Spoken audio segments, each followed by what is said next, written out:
Book of Job. It's a profound and very unique book in the Bible for lots of reasons. The story is set in a very obscure land that's far away from Israel, Uz. The main character, Job, he's not even an Israelite, and the author, who's anonymous, doesn't even set the story in any clear period of ancient history. This all seems intentional, though. It's like the author doesn't want us to be distracted by historical questions, but rather to focus simply on the story of Job and on the questions raised by his experience of suffering. The book of Job has a very clear literary design. It opens and closes with a short narrative prologue and then an epilogue.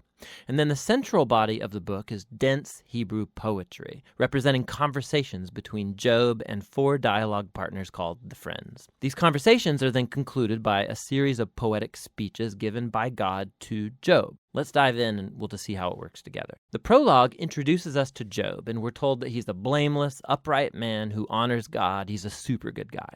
And then all of a sudden, we're transported into the heavenly realms, and God is holding court with his staff team. It's a very common image in the Old Testament describing how God runs the world. And among the heavenly beings is a figure called the Satan, which in Hebrew means the accuser or the prosecutor. And it's like we're watching a court scene.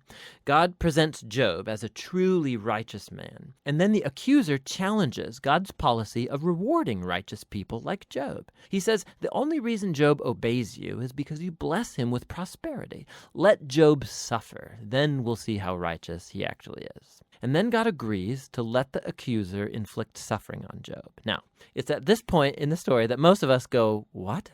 Why did God do that? And then we assume that this book is going to answer that question, why God allows good people to suffer. But as you read on, the book doesn't answer that question. Nothing in the book ever answers that question. The prologue is setting up the real questions this book is trying to get at. Questions about God's justice and whether God operates the universe according to the strict principle of justice. And the response to those questions comes as you read through to the end of the book, not at the beginning. The ultimate reason for Job's suffering is simply never revealed. So the prologue concludes with a suffering and bewildered Job who's rebuked by his wife, and he's approached by three friends who are going to try and provide wisdom and counsel. Their names are Eliphaz, the Temanite, Bildad, the Shuhite, and Zophar, the Naamathite. They're all non-Israelites like Job. And they represent the best of ancient Near Eastern thinking about God and suffering and the human condition, and this moves us into the main part of the book.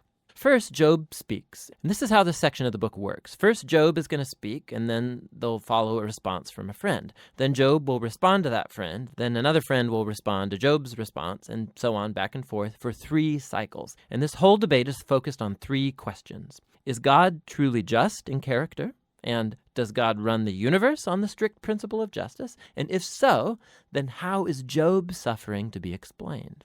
As we're going to see, Job and the friends, they're working from a huge assumption about what God's justice ought to look like in the world. Namely, that every single thing that happens in the universe should operate according to the strict principle of justice. So if you're a wise, good person and you honor God, good things will happen to you. God will reward you. But if you're evil and stupid and do sinful things, bad things will happen to you. God will punish you. Now, Job's constant argument throughout his speeches is this.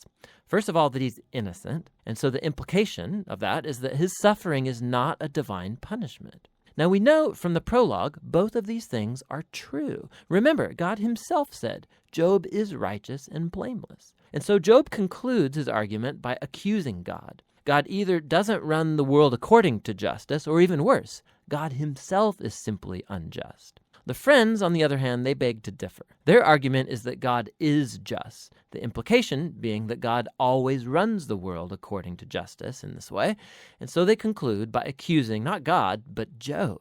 Job must have done something really, really bad for God to punish him like this. They even start making up possible sins that Job must have committed. Job protests to all of this. In fact, he gets so fed up with the friends that he eventually just gives up on them. He takes up his case directly with God.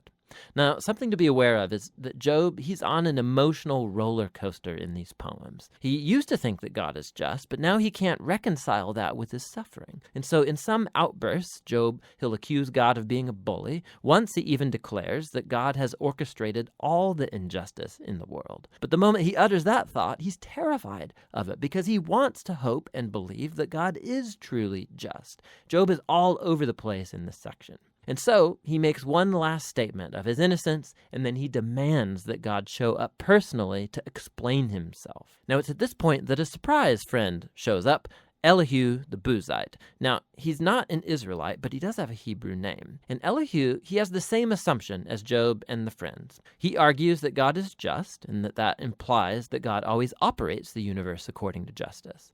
But then Elihu draws a more sophisticated conclusion about why good people suffer. It may not be punishment for sin in the past. God might inflict suffering as a warning to help people avoid sin in the future. Or God might use pain and suffering to build character or to teach people valuable lessons. Elihu doesn't claim to know why Job is suffering, but one thing he is certain of: Job is wrong to accuse God of being unjust. Job doesn't even respond to Elihu, and the dialogues come to a close. It's like the wisdom of the ancients has been spent, and the mystery remains.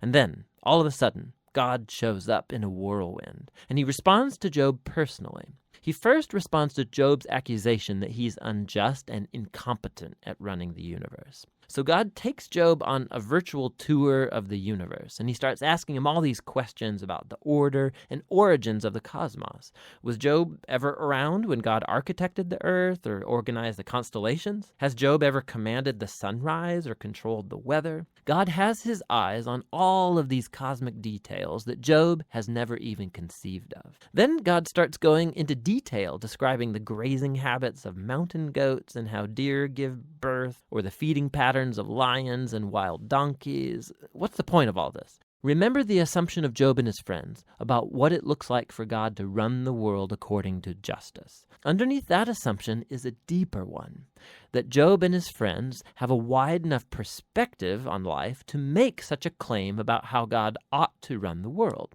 And God's response with this virtual tour, it deconstructs all of these assumptions. It first of all shows that the universe is a vast, complex place, and that God has his eyes on all of it, every detail. Job, on the other hand, has only the small horizon of his life experience to draw from. His view of the world is very limited. And so what looks like divine injustice, from Job's point of view, needs to be seen in an infinitely larger context. Job is simply not in a position to make such a huge accusation about God. After the virtual tour, God asks Job if he would like to micromanage the world for a day, according to the strict principle of justice that Job and his friends assume, punishing every evil deed of every person at every moment with precise retribution. The fact is that carrying out justice in a world like ours, it's extremely complex. It's never black and white like Job and the friends seem to think. Which leads to God's last point. He starts describing these two fantastic creatures, Behemoth and Leviathan, which some people think are poetic depictions of a hippo and a crocodile. But more likely, they refer to well-known creatures from ancient Near Eastern mythology that are used elsewhere in the Bible as symbols of the disorder and danger that exist in God's good world. These creatures, they're not evil. God's actually quite proud of them, but they're not safe either. The point is that God's world is amazing and very good, but it's not perfect or always safe. God's world has order and beauty, but it's also wild and sometimes dangerous, just like these two fantastic creatures. And so we come back to the big question of Job's suffering. Why is there suffering in God's world? Whether it's from earthquakes or wild animals or from other humans, God doesn't explain why. What he says is that we live in an extremely complex, amazing world that at this stage, at least, is not designed to prevent suffering. And that's God's response. Job challenged God's justice. God responds that Job doesn't have sufficient knowledge about our universe to make such a claim. Job demanded a full explanation from God, and what God asked Job for is trust in his wisdom and character. And so, Job responds with humility and repentance. He apologizes for accusing God, and he acknowledges that he's overstepped his bounds. Then all of a sudden, the book concludes with a short epilogue. First, God says that the friends were wrong, that their ideas about God's justice were just too simple, not true to the complexity of the world or God's wisdom. And then God says that Job has spoken rightly about him. Now, this is surprising because it can't apply to everything Job said. I mean, we know Job drew hasty and wrong conclusions, but God still approves of Job's wrestling, how Job came honestly before God with all of his emotion and pain and simply wanted to talk to God himself. And God says that's the right way to process through all of this, through the struggle of prayer. The book concludes with Job having his health, his family, his wealth all restored, not as a reward for good behavior, but simply as a generous gift from God, and that's the end of the book. So the book of Job, it doesn't unlock the puzzle of why bad things happen to good people.